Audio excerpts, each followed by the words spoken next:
हरे भरे जंगल के भीतर एक कबूतर और एक तोता एक ऊंचे पेड़ पर मिलते हैं। प्रत्याशा में अपने पंखों को फड़फड़ाते हैं। कबूतर पूरे आत्मविश्वास से घोषणा करता है, चलो एक उड़ने की प्रतियोगिता करें।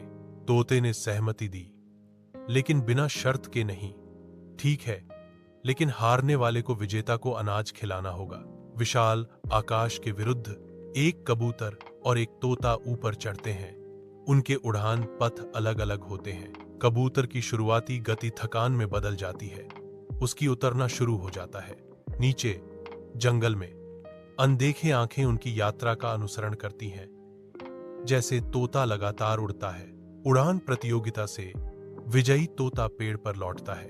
कबूतर मुस्कुराते हुए कहता है, आज मैंने एक असली सबक सीखा।